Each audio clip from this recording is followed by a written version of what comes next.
નમસ્કાર વહાલા બાળકો, હવે તમે આ વિષયના વિડીયોઝ એક સાથે પણ જોઈ શકો છો. એના માટે વિડીયો નીચે મારી ચેનલનું નામ છે, તો ચેનલમાં જઈ પ્લેલિસ્ટમાં જશો તો આ વિષયના વિડીયોઝ એક સાથે જોઈ શકશો. તો બાળકો, ગયા વિડીયોમાં આપણે શીખ્યા હતા ગુજરાતી ધોરણ 6 દ્વિતીય સત્રનો પાઠ નંબર 14 સારા અક્ષર. આ વિડીયોમાં આપણે આ પાઠનો અભ્યાસ શીખીશું. અભ્યાસમાં સૌથી પહેલો પ્રશ્ન છે, નીચેના દરેક પ્રશ્નના ઉત્તર માટે આપેલા વિકલ્પોમાંથી સાચા વિકલ્પનો ક્રમ અક્ષર પ્રશ્ન સામેના ચોરસમાં લખો.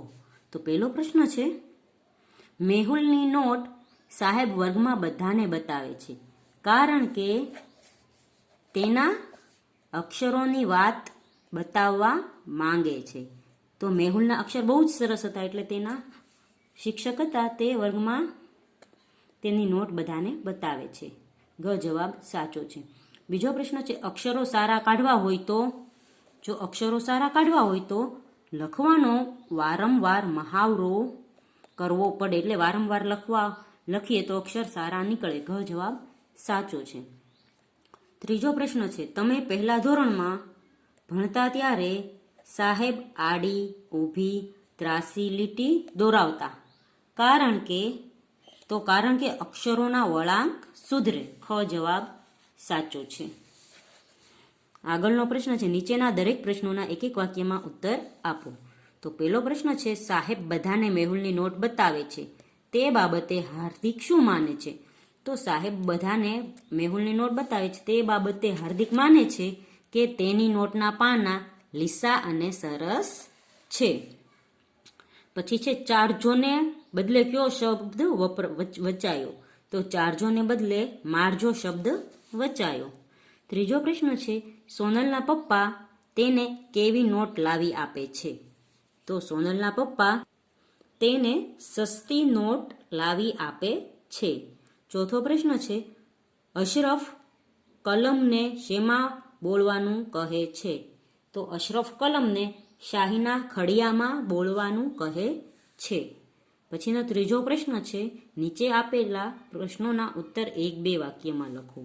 તો પહેલો છે, ઓડનું ચોળ વેતરાઈ જવું એટલે કે કઈને બદલે કઈ થઈ જવું. બીજો પ્રશ્ન છે, સોનલના દાદીમાએ અક્ષર સુધારવા માટે શી સલાહ આપી? તો સોનલના દાદીમાએ અક્ષર સુધારવા સલાહ આપી કે સવારે વહેલા ઉઠીને ઠંડા પાણીમાં હાથ નાખી દેવાના અને હાથ ઠરી જાય પછી એવા હાથે ધીમે ધીમે સરસ રીતે લખવાનું. ત્રીજો પ્રશ્ન છે, ગાંધીજીએ અક્ષરો વિશે શું કહે છે? તો ગાંધીજી અક્ષરો વિશે કહે છે કે ખરાબ અક્ષરો અધૂરી કેળવણીની નિશાની છે. ચોથો પ્રશ્ન છે, કલમથી કેવી રીતે લખાય છે? તો તેનો જવાબ છે, કલમને દવાત એટલે કે શાહીના ખડિયામાં બોળીને લખાય છે. 5 નંબરનો પ્રશ્ન છે, ધવલે કલમના બદલે બોલપેનથી લખવાના કયા ફાયદા બતાવ્યા? તો ધવલ કહે છે, કલમ કરતાં આપણી બોલપેન સારી, નહીં અણી છોલવાની ચિંતા, શાહી ભરવાની માથાકૂટ કે ના હાથ ગંદા થાય, રિફિલ ખલાસ થાય એટલે બદલી કાઢવાની, બસ. તો ધવલે કલમના બદલે બોલપેનથી લખવાના આ ફાયદાઓ બતાવ્યા. છઠ્ઠો પ્રશ્ન છે, ખરાબ અક્ષરને લીધે થતા ગોટાળા માટે લેખિકાએ કયા ઉદાહરણ આપ્યા છે? તો ખરાબ અક્ષરને લીધે થતા ગોટાળા માટે લેખિકાએ 2 ઉદાહરણ આપેલા છે. પહેલું ઉદાહરણ છે જે રાધા કહે છે, મારી મમ્મી બહાર ગામ ગઈ ત્યારે મારા ફોઈને મારી મોટી બહેનને કાગળમાં લખ્યું, માટલું બરાબર સાફ કરજો, ઓટલો બરાબર વાળજો, અને એમને એવું વચાયું, ચાટલું બરાબર સાફ કરજો, ચોટલો બરાબર વાળજો.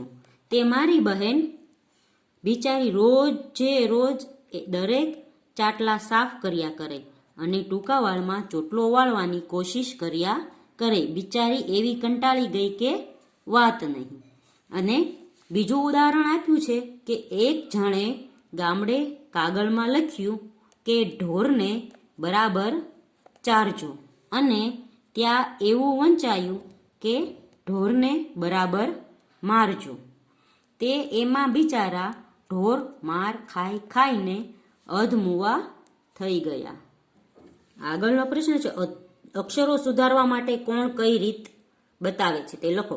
તો સોનલ છે એ અક્ષરો સુધારવા માટે કઈ રીત બતાવે છે? તો સોનલ છે એ રીત બતાવે છે કે સવારે વહેલા ઉઠીને ઠંડા પાણીમાં હાથ નાખી દેવાના, અને હાથ ઠરી જાય પછી એવા હાથે ધીમે ધીમે સરસ લખવાનું. પછી ધવલ છે, તો ધવલ છે એ રીત બતાવે છે કે સુલેખનની નોટમાં લખવાથી અક્ષર સુધારી શકાય છે. પછી રાધા, તો રાધા રીત બતાવે છે કે પાટલી પર ભીની માટી પાથરવી, પછી સરસ અક્ષર વળાંકવાળા લખીને માટીને સુકાવા દેવી. એ અક્ષરો ઉપર લખવાનો અભ્યાસ કરવાથી અક્ષર સુધરી જાય છે. અને પછી અશરફ કહે છે કે વર્તુળ, અર્ધવર્તુળ વાળા તથા ઊભી આડી ત્રાસી લીટીવાળા ચિત્રો દોરવાથી વળાંકવાળા સુંદર અક્ષર આવે છે. તો બાળકો, આજના વિડીયોમાં અહીં સુધીનો અભ્યાસ શીખીશું. આવતા વિડીયોમાં અહીંથી આગળનો અભ્યાસ શીખીશું. ત્યાં સુધી ગુડ બાય, ટેક કેર.